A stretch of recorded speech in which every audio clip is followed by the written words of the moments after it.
Let's understand the cesarean section or the C-section, in particular, its origins. Hi, I'm Rita Kanya and welcome to A Thing Understood, Storytel's new program that seeks to explain the story beyond the headlines. The C-section is a very important intervention when it comes to complicated births. Globally, 15 out of 100 pregnant women require this medical procedure. However, in sub-Saharan Africa, where 2/3 of the world's 302,000 maternal deaths occur annually, the C-section rate is the lowest in the world at 7.3%. Often, mothers and their newborns die or sustain unnecessary injuries due to limited access to and underutilization of C-section services.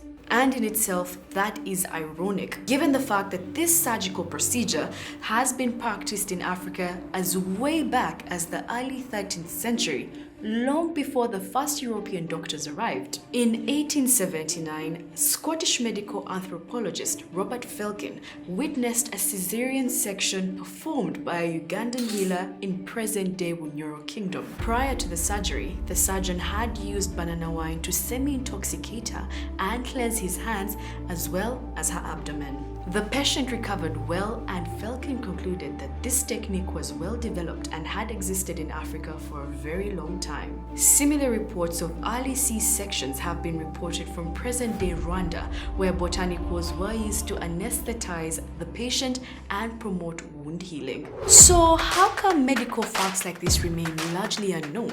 Much of modern medicine was developed during the colonial era, when European explorers were regularly going to examine and investigate indigenous populations in Africa, Asia, and elsewhere. That's Dr. Annabelle Soemimo, a London-based sexual and reproductive health doctor and the founder of Decolonized Contraception. Some of the writings are quite clearly biased and prejudiced, and things that didn't quite fit with that narrative were likely often missed out.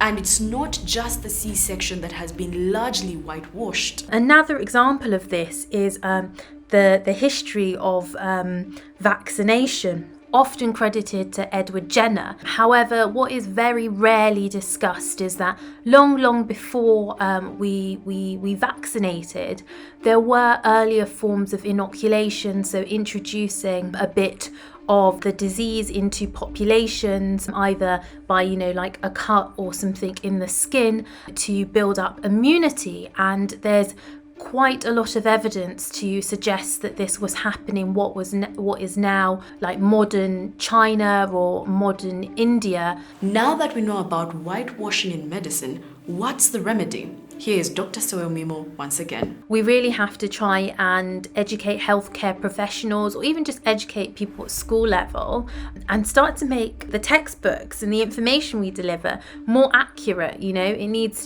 to include some of these stories that have been omitted for such a long time, because it really changes people's perceptions of themselves and the world around them. It can be really confusing when your history just starts when European explorers arrived and you don't know anything else before that. Thank you, Dr. Soemimo, for that insight. That's it for our first episode of A Thing Understood. Catch you next time.